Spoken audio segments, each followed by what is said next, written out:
साथियों नमस्कार, मैं राजेश शर्मा और 7 इंडिया न्यूज़ में आपका स्वागत है।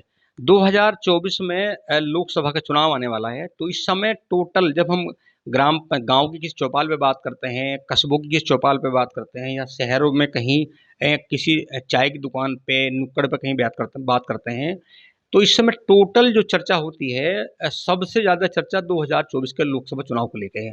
तो आज हम बात करते हैं मेरठ लोकसभा की, क्योंकि हमारे बहुत सारे जो युवा साथी हैं, शायद उनकी जानकारी में नहीं होगा, बहुत सारे सीनियर साथियों को भी नहीं पता होगा कि अब तक मेरठ में कितने सांसद रहे और पहले सांसद कौन हैं, अब सांसद कौन है ये सब जानते होंगे। जब देश आज़ाद हुआ तो पहले सांसद कौन थे, हम इसके बारे में चर्चा करते हैं। तो हम आपको बता दें कि जब देश आज़ाद हुआ तो आज़ाद हिंद फौज जो नेताजी सुभाष चंद्र बोस की आज़ाद हिंद फौज थी, उसके जनरल थे जनरल शाहनवाज खान। तो जब आज़ादी के बाद जब संविधान सब तैयार हुआ, तो उसके बाद जो पहला चुनाव 1952 में हुआ, तो मेरठ में 1952 में भारतीय मतलब राष्ट्र कांग्रेस पार्टी से जनरल अ, जनरल शाहनवाज खान हमारे मेरठ के पहले सांसद बने थे। और जब 1957 में चुनाव हुआ, फिर जनता ने इन्हें चुना, फिर भी जनरल साहब यहाँ सांसद रहे। जब 1962 में चुनाव हुआ, तब भी यहाँ जनरल साहब ही सांसद बनाए गए। और जब 1967 का चुनाव हुआ, तो 1967 में उस समय जो संयुक्त सोशलिस्ट पार्टी है, उसका भी अपना वजूद था यहाँ पश्चिम उत्तर प्रदेश में। तो संयुक्त सोशलिस्ट पार्टी से महाराज सिंह भारती 1967 में मेरठ के सांसद बने थे। फिर 1971 में चुनाव हुआ, तो 1971 में फिर एक बार जनता ने जनरल शाहनवाज खान जी को यहाँ सांसद बनाया।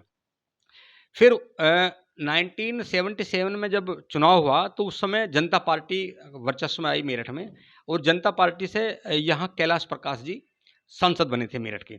फिर 1980 में चुनाव हुआ, तो यहाँ मोहसिना किदवई जो कांग्रेस से थी, मोहसिना किदवई सांसद बनी।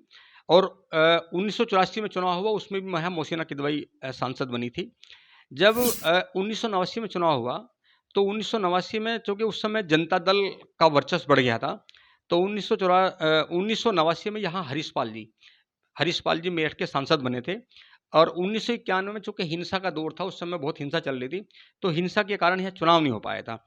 जब 1994 में चुनाव हुआ लोकसभा का, तो उसमें भारतीय जनता पार्टी का यहाँ वजूद था। उस समय ठाकुर अमरपाल सिंह यहाँ से सांसद बने गए और ठाकुर अमरपाल सिंह यहाँ 3 बार सांसद रहे। 1994 में सांसद रहे, फिर वो 96 में सांसद रहे, फिर वो 1998 में सांसद रहे। और फिर एकाएक अवतार सिंह भड़ाना फरीदाबाद से मेरठ आए और यहाँ कांग्रेस का उन्होंने प्रचार किया एकदम पूरा। वो ऐसा प्रचार था कि आज़ादी के बाद ऐसा पहला ये चुनाव था जिसमें धन बल का पूरा प्रयोग किया गया और पैसे के बल पे पूरा एकदम ये चुनाव को प्रचार बहुत टाइट किया गया। और यहाँ अवतार सिंह भड़ाना कम प्रयास में कांग्रेस से सांसद बन गए थे। फिर 2004 में चुनाव हुआ, तो यहाँ उस समय बसपा का वर्चस्व था मेरठ में, यहाँ शाहिद अखलाक मेरठ के सांसद बने थे। फिर जब 2009 में फिर लोकसभा का चुनाव हुआ, तो मेरठ में एकाएक जो है हिंदुत्व की बयार वही और यहाँ राजेंद्र अग्रवाल जी 2009 में पहली बार सांसद बने। फिर 2014 का चुनाव हुआ, तो 14 में उसमें भाजपा की बयार थी पूरे देश में।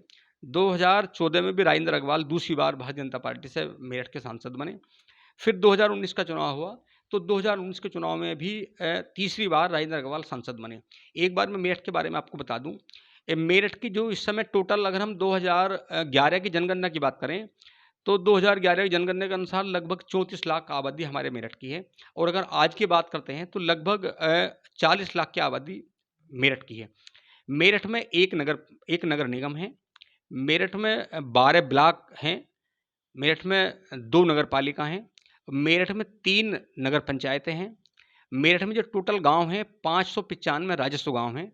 यहाँ 7 विधानसभा क्षेत्र हैं और 1 लोकसभा क्षेत्र है। हालांकि मेरठ का नाता 4 लोकसभा से है, क्योंकि मेरठ लोकसभा में मेरठ की 4 विधानसभाएं हैं। जब हम मेरठ के ज़िले की सिवाल खास की बात करते हैं, तो ये बागपत लोकसभा की विधानसभा है। जब हम सतना की बात करते हैं, तो ये मुजफ्फरनगर लोकसभा इसके अंतर्गत आती है। और जब हम हस्तिनापुर की बात करते हैं, तो हस्तिनापुर विधानसभा बिजनौर लोकसभा में आती है। तो ये मेरठ का डाटा है। आप लगातार देखते रहिए 7 इंडिया न्यूज़। हम लगातार आपको लोकसभा में जिलेवार कौन पहले सांसद बने, कौन अब सांसद हैं, बीच में किस-किस दलों की जिलों में सरकार बनी, उसके बारे में हम आपको लगातार अपडेट देंगे। देखते रहिए 7 इंडिया न्यूज़। नमस्कार।